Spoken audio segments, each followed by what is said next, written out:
Good morning. Thank you for joining us, everyone. I'm excited to talk to Kristin today, and I hope I just pronounced her name correctly, Kristin. Yeah. She's been to 20 countries, but not that anyone is counting anymore. But after the pandemic, I think we're all pent up and curious and want to do more traveling. So I'm just curious. I just love talking to travelers. So I'm going to just turn it over to Kristin and let her do more talking. So, Krista, tell us about your first travel experience that you can remember. We always took family vacations as a kid within the US. My parents were divorced, so, single mom taking two kids on vacation. We kind of stuck local, but it was still really fun. We would go see family. We would go to different areas close by. I'm from New York State, so, we would travel within the state. And probably one of my biggest memories is we went to this little kind of not really an amusement park. It's called the North Pole, and it's in the Adirondacks. And so it's for kids, and they have rides and different demonstrations and shows. And we were at this demonstration where a man was making rings out of nails. And so he would bring up kids from the crowd to, turn the whatever the mechanism that made the ring. And so my brother, well intentioned, said, she may need help. She's not very strong. And so the gentleman who was leading it thought he was being a smart aleck because I did not appear disabled at the time. So he helped me make the ring. He saw I was struggling, helped me make it. But then when it was my brother's turn, he used a different type of nail. So my brother's trying and trying and trying to turn this mechanism to make the nail. And, it was just, he couldn't do it. And so the guy kind of got a little bit of a, revenge on him because he thought he was being a smart aleck. But it was a lot of fun and it was really cute. Oh, that's a great story. And I think that's where a lot of us travel starts when we're young, even if it's in the United States. Our parents in, taking us places. And I always tell people today too that I can't remember a lot of the wrapped Christmas gifts, but I have vivid memories of crazy things that happened on travel. So I just instill that it's so important to like even if you're on a budget, take your kid, to the fair, to something. I think it's a lifelong love that's the curiosity. Yeah, and I think my real when that travel bug really hit was my first international trip. It was right out of grad school, and I had gone with a friend that I met in grad school. She had actually studied abroad in England, and she loved it. She wanted to go back. So for a graduation present, her parents had gotten her plane tickets, and so she called me up and she said, "Hey, let's go to England and Scotland." And I said, okay. I mean, I didn't even have a passport, and we were like, let's, it's supposed to leave in like 2 months. So I got a rushed, expedited passport. I got like there the week before we were supposed to leave, and she had planned it all because she had been there. So it was a really great introduction. A, because there was no language barrier, and B, because she was very familiar with getting around and all of those things. So we went, we enjoyed all of the history, the architecture and everything, and that was it. I was like, okay, now I want to see the world. Oh my gosh. So what do you think was the most unique place you've been? Oh, that's a hard one.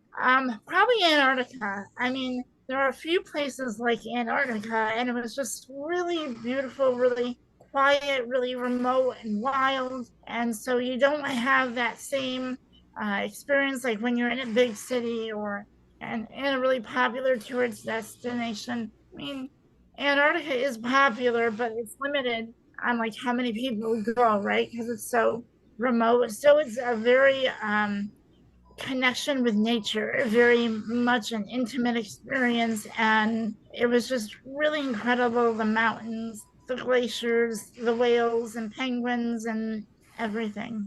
Oh wow. Yeah, Antarctica to me seems really kind of it's still like one of those last frontier places. It's a little bit more challenging to get there and like you said, not that many people can go on, I understand, at a time, right? Can like kind of land on the So I didn't do a landing because I'm a wheelchair user and because I'm disabled. Those expedition ships that do that really aren't designed to be accessible. So what Mm. I did is a sail by journey. So it was on one of the larger major cruise lines that can go down there. But yes, there's a restriction on the number of ships that can visit at one time and where they can go. But so we got to go into some of the bays in the Antarctic Peninsula, and really get close to some of the glaciers and the, just the mountains around. And all the bays have all the whales, and you see the penguins swimming and they're waddling on the icebergs. And it's really, really incredible. Yeah, sounds amazing. So talk to us a little bit about planning, because it sounds like, even just planning certain travels can pose some challenges. I mean, travel's challenging for all of us in one way or another. Yeah, so I was born with a rare form of muscular dystrophy, and it affects several aspects of my life, mainly my mobility, my balance, endurance, strength, and my breathing. I'm on a ventilator full time. So I do have to plan ahead when planning a trip. I really have to do a ton of research as to what type of accessible features are available. I use a wheelchair when I'm traveling because of my balance and endurance issues and my mobility issues.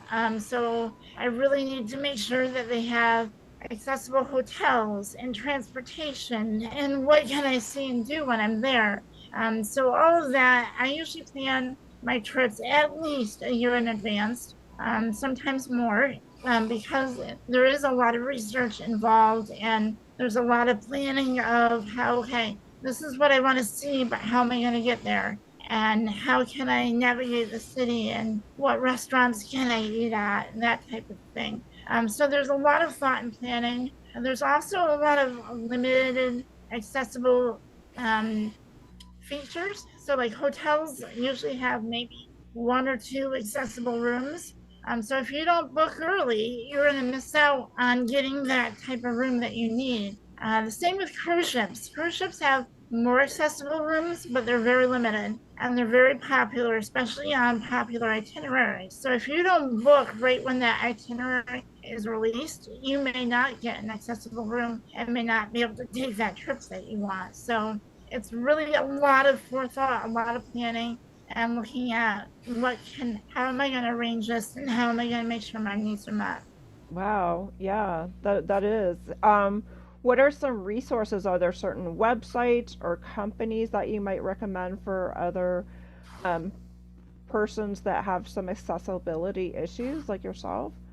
Yeah, so I think blogs are a great place to start. I know that's one of the reasons I created my wheelchair accessible travel blog is because there's a significant lack of accurate, accessible information out there. And so I wanted to do my best to help provide that, right? And let people know this is where I stayed, this is what I did, this is how to get around, and this is where you can go, and things like that. So blogs are a great place to start. I also use Google Maps. So if there isn't a lot of information on a place, I'll use the Street View feature on Google Maps to kind of see, okay, what's the terrain like? What's the entrance like? Are there steps getting in? Is it a flat entrance? What does that look like? Before I contact the restaurant to say, okay, can you accommodate me? Do you have accessible bathrooms? Those types of things. I think it's really helpful to see pictures, because you can describe something, right? And you can say, Yeah. okay, there's a steep incline or it's uneven terrain, but that can mean very different things to different people. So when you have a picture showing the terrain or showing what that slope looks like, people can judge for themselves. Oh, okay, I can handle that, or oh my goodness, no, I'll never be able to handle that. I should avoid that. So I try to include as many pictures as possible on my blogs and things like that. Usually I plan my own trips. I really enjoy the planning process. But when there's not a lot of information, I will go to a travel company that maybe specializes in accessible travel, that knows that area, that specializes in that.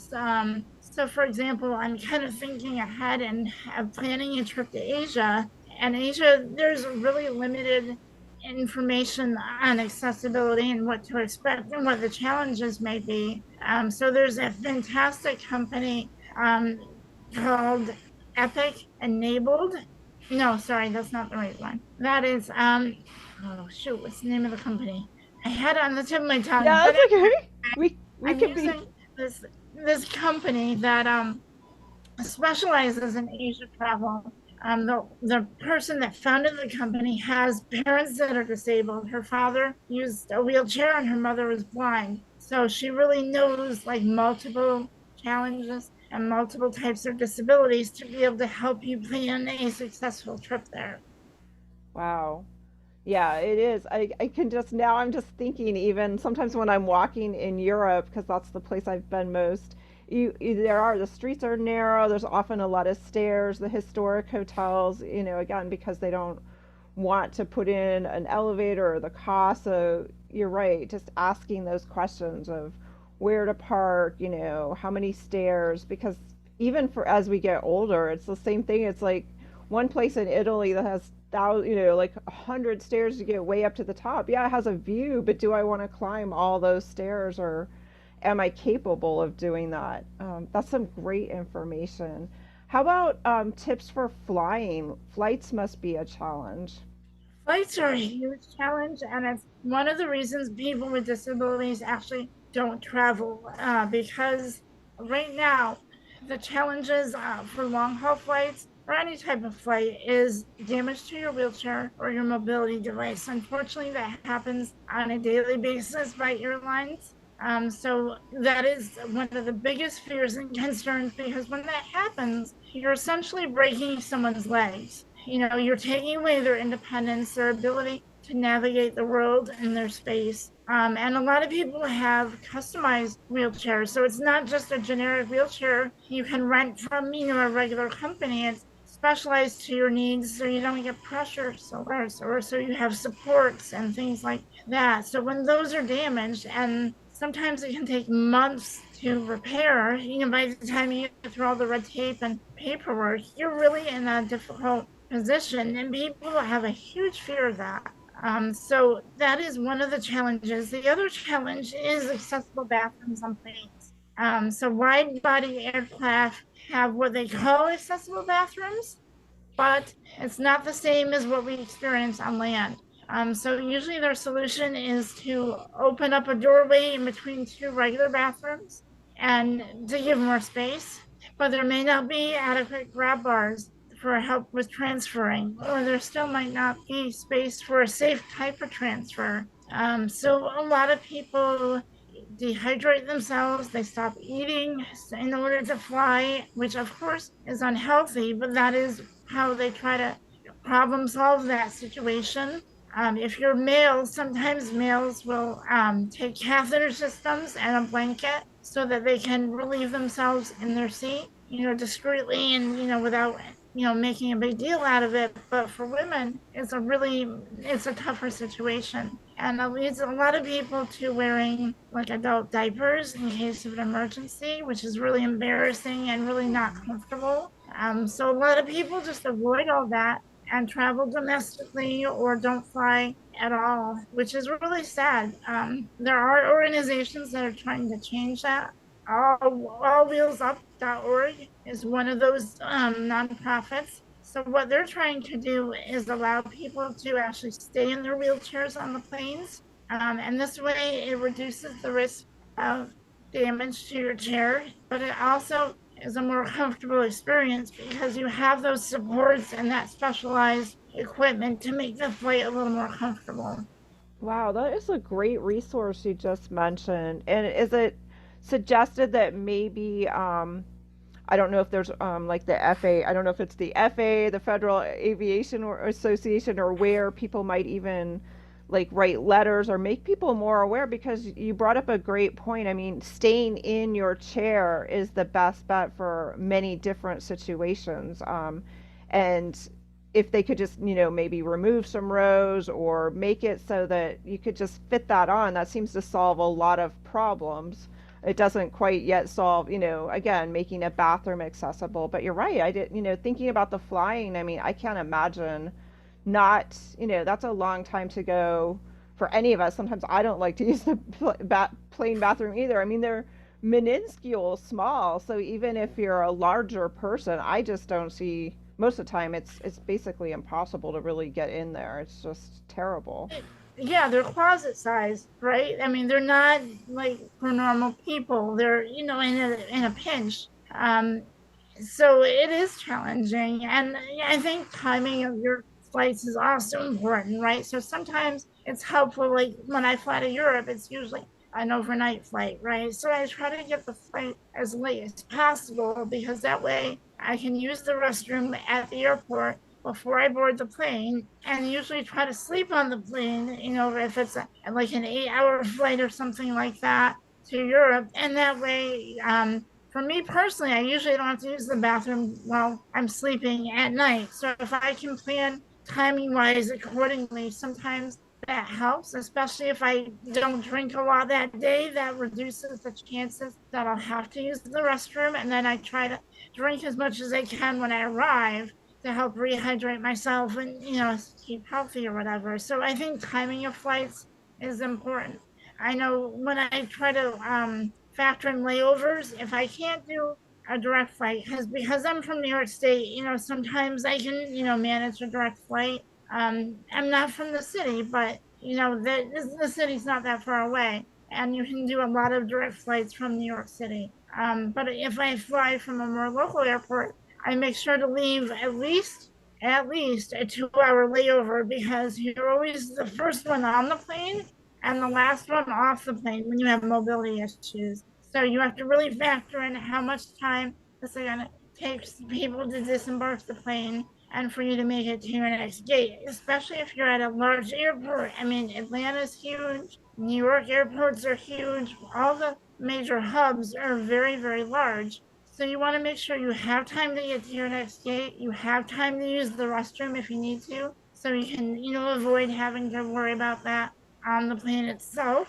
And then, of course, there's the normal delays and things like that. So I usually leave at least 2 to 3 hours on layovers, which makes for a longer travel day, but really is a little more comfortable, when you think about all the challenges there are. Yeah, and I have to agree. I've started doing that too, because even for someone that has two legs, I mean, some of these connection times are literally. I was just listening to Peter Greenberg yesterday, a travel journalist, and like he said, I mean, 30 minutes, it can take 30 minutes for a plane to disembark. He's actually timed it. And so, as you mentioned, you're the first one on the plane, and then they wait until everyone else is off to disembark you. Now you've already lost a half hour just getting off the plane, and you haven't even reached the airport to begin getting to the next gate or going to a restroom and using it. Oh my gosh. um what are some of your favorite travel destinations that have been really easy and accessible for you, would you say? So I have a lot of favorite destinations because I try to find something really positive about each trip. That's just the mindset I go in with it. But as far as accessibility, London is very, very accessible. Obviously, the US is quite accessible as well because we have 88 laws. The UK has similar laws. They're not called 88 laws, but they're equivalent. And London is really good about trying to provide accessibility even to some of their historic places. Like Buckingham Palace is historic, but it has elevators in it for like delivery and stuff like that. So it's actually an accessible place to visit. London itself has accessible taxis. All of their black cab taxis have ramps that fold out, so wheelchair users can roll right in. The other neat thing that the cabs have is their speaker system in the cab is compatible with hearing aids. So if you have a hearing impairment, if you have like a Bluetooth hearing aid, and that way it's easier to understand and hear better. A lot of their public transportation is accessible. It's not perfect, but there's accessible options out there. And usually their cobblestones aren't bad. That's one of the barriers to travel. And they exist, but they're not horrible and they're not widespread. They're more in the historic areas. and they have accessible hotels and things like that. So London is really good. Parts of Spain are good, like Barcelona is usually generally pretty accessible. Let's see. A lot of the major cities in Europe, like Rome, actually isn't bad. I think the biggest challenge in Rome are the cobblestones, but like places like the Colosseum have an elevator. And that's one of our favorite examples to use because a lot of people in the tourism industry say, oh, we can't make this accessible, it's historic. Well, if the Colosseum can have an elevator, Yeah. there's got to be ways that we can work around this and preserve the historic nature of a property, but also increase accessibility, whether that's temporary ramps, whether that's elevators and things like that. There are ways around it. It just creates you need to be more creative in how you're designing and thinking about it. So I think there's a lot of possibilities for accessible destinations. I know within the US, one of my favorite places to go is our national parks. Because they're a government agency or government, run, they have to follow ADA, and they do their best to allow people with physical disabilities to get out into nature and experience it. There are still some challenges, but for the most part, they're generally accessible and a really great place to visit.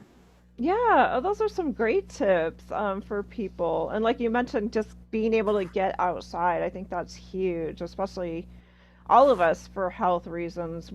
Doesn't matter. We need to spend more time outside. I think that's part of the challenges for people's just mental well-being is to just be outside and get off of our devices and see these beautiful. So it's great that you mentioned that the parks that we have right here in the United States offer a lot of accessibility for people. And Um, they're also affordable too, because when you have a permanent disability and you're a U.S. resident, you can get what's called an access pass, which is a lifetime pass to the national parks where you get free entry and everyone in your vehicle gets free entry. So you can really experience them without having the extra fees for each park, and it's so it makes them quite affordable and a really great place. Oh yeah, that is smart to point out. Because then too, if you book, just make sure to book your room in advance because a lot of the properties do have lodgings right inside the park, which makes it really wonderful. So that once you're in the park, you can spend your time enjoying the outdoors that way. Um, what are some of your favorite things to pack outside of taking care of, the things you have to pack, your wheelchair and some of the other things? Do you have packing tips for people? So I love packing cubes personally. They really help me stay organized, and it makes it, for someone with an endurance issue, packing really takes a lot of energy out of me, packing and unpacking. So having those cubes where you can just lift them out of your suitcase and put them on a shelf or put them in a drawer when you get to your destination is really great. It helps save a lot of energy on my part.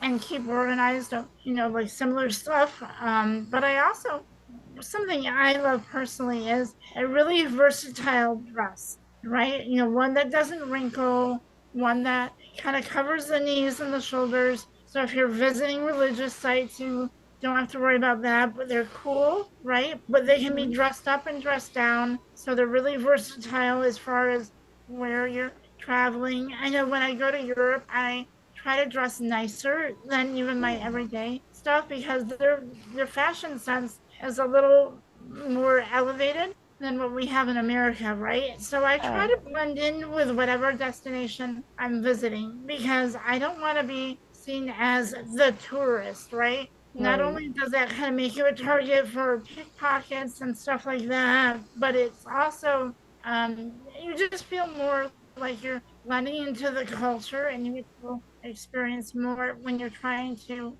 blend in and just live like they do, right? So I Yeah. love a good dress for that reason. So do you have a particular brand? Because I was speaking to some women the other day, and it's so hard to find travel clothes, like you mentioned, that don't wrinkle, that don't just upon the first wash, they just fall apart. So that just finding the right brand. Somebody needs to design something that's not just Yeah, so I don't necessarily have a brand, but I have things I look for when I'm buying a dress. Like a cotton jersey material is Oh. really nice because it doesn't wrinkle. It's cool. Again, you can up and dress it up and down. I personally prefer a V-neck dress. I know that's an individual style choice, but for me, because of my trach and my ventilator, having things that aren't real tight up against my neck is really important.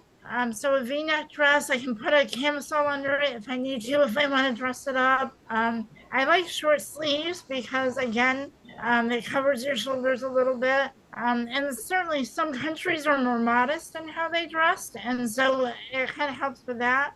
Um, and I look at length too because I'm Oh. sitting in a wheelchair. I don't want something that's super short where I've got to be constantly pulling it down and self-conscious about how much I'm showing. So I go for at least knee length. But even like the maxi dresses are nice because you don't have to worry about that. They cover your legs. I burn really easy with the sun, so it Mm. also helps with sun protection. So I look for that kind of style and those features. I always make sure they're machine washable. I hate dry cleaning. I hate, doing extra special things. So Those that's are what I look for. Yeah, those are great tips for any women that are traveling because you're right, you can easily just add a scarf if you wanted or an accessory to a dress and the next day it looks completely different, but does look a little, I agree. It's nice to try to fit in when we travel so that we it's amazing what doors will open to us if we show interest and respect. Opportunities present themselves to maybe meet people and have conversations. Um, Last thing, I know you're planning. What's your next trip on your travel list that you're working on? Oh, so in June, I'm going to be going to Alaska and California. So I'm really excited about that. I have not been to either place before. So that's usually each year I try to do at least one international trip and one domestic trip. So I already did. January was Antarctica, so that was my international trip. And then June will be my domestic trip to Alaska and California to visit some of the national parks, get out into nature and the scenery and things like that. And then next year, I have some really big things planned. I'm going to be going to Northern Ireland with my friends and then to Africa. That'll be my continent for next year. We're going to be doing a wheelchair accessible safari, and then possibly I'm going to be going to either Rwanda or Uganda to do a gorilla trek. So I'm really excited about that. Oh my gosh, those are some amazing plans. I think you'll love Alaska. I go to Alaska every September to try to see the northern lights. So I love Alaska. It's just really, for the United States, it's still surprising just how large it is. You see pictures, but until you get out into the space, it's just hard to imagine it. So oh, this has been wonderful, Kristen. So, do you have places where people can find you if they want to connect, your blog? So, go ahead and tell people where they can reach out to you if they have questions or want to get your Yeah, tips. absolutely. So my blog is called World on Wheels blog, and it's just worldonwheelsblog.com. And there's a lot of information there. I have trip planning tips. I've got accessible destinations. So if you don't know where to travel next and you're trying to say, where can I go based on my interest, I have a whole page dedicated to that. I also have accessibility information to the places I have traveled, so obviously the national parks to different international countries and things like that. So there's a lot of information on there. And if you're interested, the South Africa trip is going to be a group trip I'm organizing. So if you want to join us on that, I'd love to have you. You can check out my website for more information about what we're going to be doing on that trip, when we're going, and all that. And feel free to email me if you want more information or have questions. You can email me at worldonwheelsblog@gmail.com. Nice. Oh my gosh, thank you so much, Kristen. This has been a wonderful conversation. I want to go gorilla trekking. I've never done that. That sounds amazing. So, thanks Yeah, I'm everyone. really excited. Yeah, thanks everyone for joining us and check out Kristen's blog and reach out if you're interested in more of her really helpful travel tips for those of you that have accessibility issues or just curiosity. I mean, many of us haven't been to Antarctica. So thanks again, Kristen. Oh, thank you so much for having me.